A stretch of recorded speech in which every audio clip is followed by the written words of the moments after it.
Assalamualaikum warahmatullahi wabarakatuh. Bismillahirrahmanirrahim. Berjumpa lagi anak-anakku dengan Pak Husen hari ini ya. Di materi selanjutnya, di bab selanjutnya setelah sebelumnya kita belajar tentang kisah Nabi Saleh ya. Nah, hari ini kita akan belajar tentang senang bisa membaca Al-Quran. Yaitu nanti kita akan belajar tentang Quran surah Al-Ashr. Ya, pasti anak-anak sudah sering membaca, apalagi yang ngaji.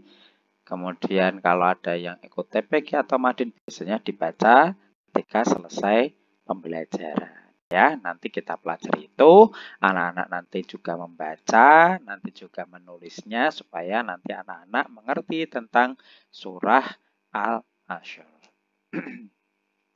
Sebelumnya kita berdoa dulu ya agar ilmu kita bermanfaat dan anak-anak bisa menyerapnya dengan baik dan tentunya diberi kefahaman terkait ilmu yang kita pelajari hari ini.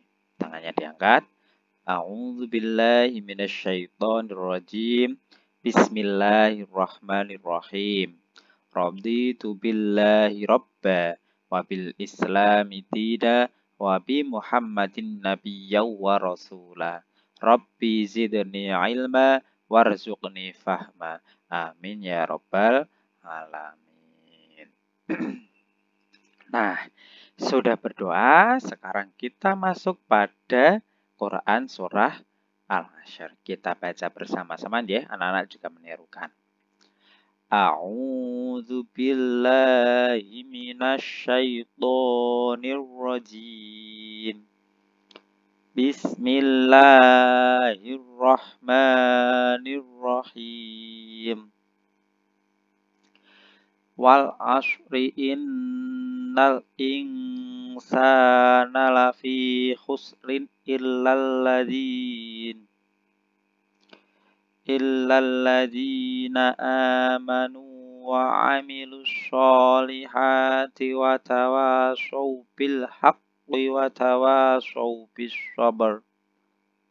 Shadaqallahul azim. Nah, ya, nanti bisa diulangi lagi kalau anak-anak pengen, Pak, saya mau ulangi, putar kembali sedikit ya. Nanti dibaca lagi bareng Pak Husen tadi ya, membaca Quran surah Al-Ashr. Nah, artinya apa Quran surah Al-Ashr ini? Kita artikan bersama-sama di sini. Ya, di atas ya. Kita artikan bersama-sama. Dengan menyebut nama Allah yang Maha Pengasih lagi Maha Penyayang. Demi masa, sungguh manusia berada dalam kerugian, kecuali orang-orang yang beriman dan mengerjakan kebajikan serta saling menasihati untuk kebenaran dan saling menasihati untuk kesabaran. Dari artinya kita bisa memahami dalam Quran surah Al-Ashr ini, jangan sampai kita menjadi orang-orang yang rugi. Bahkan disebutkan demi masa, demi waktu. Jadi kita harus menjadi orang-orang yang beriman, mengerjakan kebajikan, saling menasihati dalam kebenaran, dan juga menasihati dalam kesabaran. Itu yang harus kita kerjakan. Nah, Quran surat Al-Ashr ini adalah surat ke-103 dalam urutannya di Al-Quran. Ya, jadi urutannya itu adalah ke-103. Nama Al-Ashr sendiri diambil dari ayat pertama. Wal asri. Nah, itu disebut surat Al-Ashr. Ya, dan Al-Ashr sendiri memiliki makna yaitu demi masa atau demi waktu. Nah, Quran Al-Ashr ini ada 3 ayat tadi. Wal asri, itu yang pertama.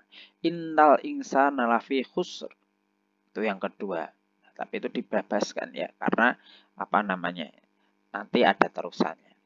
Illalladzina amanu wa amilus sholihati wa tawashaw bil haqqi wa tawashaw bis sabr. Itu yang ketiga. Nah, Quran surat Al-Ashr ini juga merupakan surah Al-Makkiyah, yaitu turun di Mekah. Nah, Quran Al-Ashr ini biasanya dibaca ketika penutup kegiatan. Misalnya setelah belajar di kelas, di Madin, TPQ, mengaji, nanti ditutup dengan Quran Surat Al-Ashr dibaca bersama-sama. Atau mau pulang. Biasanya semangat kalau baca Al-Ashr karena mau pulang. Nah, itu biasanya ya. Nah, kandungan Quran Surat Al-Ashr sendiri apa saja, Pak? Nah, kandungannya itu diantaranya adalah menceritakan kondisi manusia, yaitu manusia yang rugi itu adalah manusia yang menyia-nyiakan waktu karena demi waktu. Berarti kalau manusia itu tidak memanfaatkan waktunya dengan baik, maka dia adalah orang yang rugi. Manusia yang beruntung berarti yang memanfaatkan waktu hidupnya dengan cara yang disiplin. Jam sekian waktunya sekolah, pulang sekolah nanti sholat duhur, kemudian tidur siang, setelah tidur siang nanti ke Madin atau TPQ. Nah, itu jadi ada waktunya belajar, ada waktunya bermain, ada waktunya mengaji, itu ditata dengan rapi. Maka itu adalah manusia yang beruntung. Anak-anak termasuk yang beruntung atau yang rugi?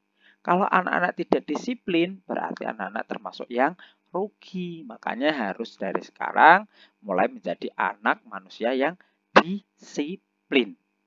Oke? Nah, kandungan lainnya adalah menganjurkan manusia terbebas dari kerugian. Ya, jadi tadi kan manusia yang merugi itu yang tidak bisa memanfaatkan waktu. Nah, bagaimana biar menghindari kerugian ini? Ada 4 perkara. Yang pertama adalah menanamkan dan memupuk keimanan di dalam hati, yaitu dengan bertakwa, menjalankan perintah Allah, menjauhi larangan Allah, ya, memperbanyak ibadah dan lain sebagainya. Kemudian yang kedua, memperbanyak dan meningkatkan amal soleh. Ya, jadi melakukan hal-hal yang baik. Yang ketiga, saling menasihati agar melakukan kebaikan. Dan yang keempat, saling menasihati untuk bersabar dalam kehidupan dan dalam kebaikan. Jadi harus menasihati dalam hal kebaikan dan kesabaran. Seperti itu anak-anakku, ya. Jadi kalau kita ingin menjadi orang yang beruntung yang tidak merugi, kita harus menanamkan, memupuk keimanan kita harus meningkatkan amal soleh dan kita saling menasihati dalam hal kebaikan dan juga kesabaran. Seperti itu anak-anakku ya. Kemudian ada penekanan di sini dalam Quran surat Asr bahasanya Allah bersumpah dengan Al-Asr ya demi masa. Berarti menandakan berharga sekali waktu itu karena waktu itu tidak bisa diulang. Ya, kalau sudah terlewat ya terlewat. Nanti menyesal kalau tidak dimanfaatkan dengan baik. Kita harus mengisi waktu kita dengan hal-hal yang baik, melaksanakan kegiatan yang bermanfaat dan hal ini menjadi peringatan bagi manusia agar selalu dalam keimanan, selalu mengerjakan kebaikan dan saling menasihati dalam hal kebaikan dan kesabaran ya. Jadi dengan mempelajari Al-Ashr ini, Bapak harap anak-anak lebih menghargai waktu, harus tepat waktu, jangan menyia-nyiakan waktu, selalu berusaha melakukan hal yang kebaikan, kebajikan, kebenaran, dan saling menasihati dengan temannya dalam hal kebenaran, kebaikan, dan juga kesabaran. Seperti itu anak-anakku. Nah, nanti anak-anak tugasnya hari ini yaitu adalah untuk menulis saja. Ya. Nanti Bapak kirimkan di WA tulisannya karena LKS-nya kan masih dikumpulkan ya. Nanti menulis di bukunya, nanti Quran surat Al-Ashr beserta artinya. Menulis saja dulu untuk pertemuan kali ini ya. Menulis saja dulu, nanti anak-anak mengumpulkannya itu pas mengambil LKS. Jadi nanti bukunya dikumpulkan, tulisan Quran surat Al-Ashr, nanti LKS-nya Bapak serahkan yang sudah dinilai. Seperti itu, Nggih. Nanti Bapak kirimkan, bisa mencontoh yang Bapak kirimkan di WA. Itu saja anak-anakku. Kita tutup pertemuan hari ini dengan berdoa agar anak-anak menjadi anak-anak yang hebat, ilmunya bermanfaat, diberi kefahaman dan menjadi anak yang pintar. Bismillahirrahmanirrahim. Allahumma arinal haqqa haqqa warzuqna ittiba'ah wa arinal batila batila warzuqna ijtinabah. Amin ya rabbal alamin. Alhamdulillahi rabbil alamin. Akhirul kalam. Wassalamualaikum warahmatullahi wabarakatuh.